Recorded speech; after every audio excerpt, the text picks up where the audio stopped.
सबसे पहले आप सबको मेरी प्यार भरी नमस्कार। ओशो जी कहते हैं कि जो हम इस पृथ्वी पर हैं वो हम किसी समाज के लिए नहीं है, किसी भी धार्मिक आइडियोलॉजीज के लिए भी नहीं है। हम यहां पर हैं क्योंकि नेचर है, इसलिए हम यहां पर हैं। तो कहने का पूरा मतलब यह है कि हमारा फोकस होना चाहिए नेचर पर। ऐसा ओशो जी हमें समझाते हैं, जैसा चुआंग सू ने कहा। तो हमारा फोकस कहां पे होना चाहिए? नेचर पर। नॉर्मली क्या होता है, हमारा फोकस हो जाता है सोसाइटी, और फोकस हो जाता है उन कानूनों के ऊपर, उन वेज ऑफ लाइफ के ऊपर, उन तरीकों के ऊपर जो समाज ने हमें समझाए, जो रिलीजियस आइडियोलॉजीज ने हमें समझाए। तो ओशो जी कहते हैं ये जब हम इन कानूनों को, इन नियमों को, इन वेज ऑफ लाइफ को फॉलो करते हैं तो हमारे साथ कुछ ऐसा होता है। वो कैसा होता है? जो ये लॉस हैं, जो ये फनल्स हैं, वेज ऑफ लाइफ हैं, जो हम समाज से या रिलीजियस आइडियोलॉजी से हम अपने वो रास्ते चुनते हैं, तो वो रास्ते एक फनल की तरह बन जाते हैं। फनल कैसी होती है? जैसे ऊपर से ऐसे और नीचे वो बारीक बारीक होती जाती है। फनल आपने देखी होगी ऐसे, इस साइज की। तो क्या होता है, वो हर चीज फनल की तरह होते हैं। तो जब हम उन रास्तों पर चलते हैं, समाज के रास्तों पर, रिलीजियस आइडियोलॉजीज के रास्ते पर, हम जाते जाते जाते जाते आगे आगे से क्या होता है, पहले तो वो ऊपर से हमें काफी ब्रॉड लगता है, तो आगे आगे रास्ता भीड़ा भीड़ा भीड़ा भीड़ा होता जाता है। तो एंड पर जाके वो रास्ता बंद हो जाता है, तो वहां पर हम फंस जाते हैं।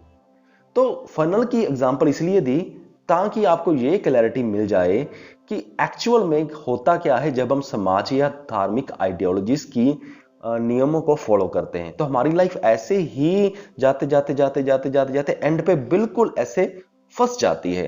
तो यहां पर कोई फिर रास्ता नहीं होता। तो तब हमारी लाइफ में हमें ऐसा लगता है कि हम बिल्कुल फंस गए, ना हम आगे के रहे ना हम पीछे के रहे। हमारे में तनाव बहुत ही ज्यादा बढ़ जाता है। तो आगे ओशो जी बताते हैं इनका सोल्यूशन। तो सोल्यूशन क्या है? अब हमारी लाइफ नर्क जैसी बनी क्यों पड़ी है?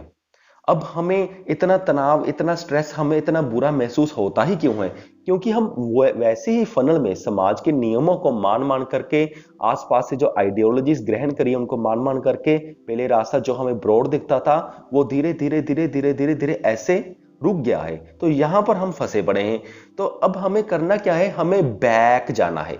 हमें बैक जाना है। जिस फनल से हमने एंट्री की थी उस फनल से हमने अब बाहर निकलना है। तो ये कैसे होगा? तो हमें अपने बचपन की ओर जाना है। ओशो जी कहते हैं कि आपको एक प्रैक्टिस देते हैं। वो प्रैक्टिस ये है कि आपने जब भी सोना है तो आप ये समय सिलेक्ट कर सकते हैं। तो उस टाइम आपने 1 घंटा स्पेंड करना है। कैसे स्पेंड करना है? आपने ये सोचना है कि मैं लाइफ में पीछे जा रहा हूं। सोचना नहीं है, आपने ये देखना है कि आप लाइफ में पीछे कैसे जा रहे हो। आपने वो महसूस करना है, उन लम्हों को याद रखना, याद करना है। जैसे आपकी माइंड की स्क्रीन है, उन लम्हों को अपने आपकी माइंड की स्क्रीन के ऊपर देखना है कि वो लम्हे कैसे जा रहे हैं। तो आपने देखना है कि पहले 1 साल पहले आप स्टार्टिंग से ऐसा कीजिए। पहले 1 दिन बैक, 2 दिन बैक, 3 दिन बैक, 4 दिन बैक, फिर महीना बैक, 2 महीने बैक, 3 महीने बैक। ऐसे बैक जाते जाते जाते जाते जाते जाते आपने उस वक्त तक पहुंचना है जब आपके अंदर सोसाइटी ने एंटर किया था। यानी कि तब आपकी एज होगी 1, 2, 3 साल, 2 या 3 साल। तो वहां तक आपने बैक जाना है और फिर आपने ये देखना है कि सोसाइटी ने आपके अंदर एंट्री कैसे ली। कैसे ये हुआ कि सोसाइटी आपके अंदर आई, सोसाइटी के लॉज आपके अंदर आए, सोसाइटी के रूल्स आपके अंदर आए, सोसाइटी के नियम, और कहां से वेज ऑफ लाइफ जो समाज का दिया था या किसी आइडियोलॉजी का दिया था वो कैसे आपके अंदर आया।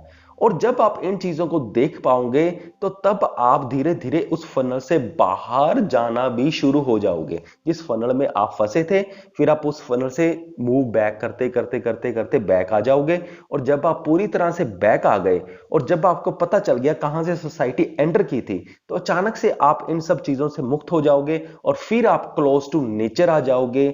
क्लोज टू ताओ। ताओ यानी कि नेचर आ जाओगे और चुआंग सू जैसा समझाते हैं और उस स्टेज पर आप पहुंच पाओगे। और जब आप वहां पर पहुंच गए फिर कोई तनाव नहीं रहेगा, कोई स्ट्रेस नहीं रहेगा। तो ऐसा ओशो जी समझाते हैं। मुझे पूरी उम्मीद है कि आपको ये वीडियो समझ में आ गया होगा। इस वीडियो को देखने के लिए आपका बहुत बहुत धन्यवाद।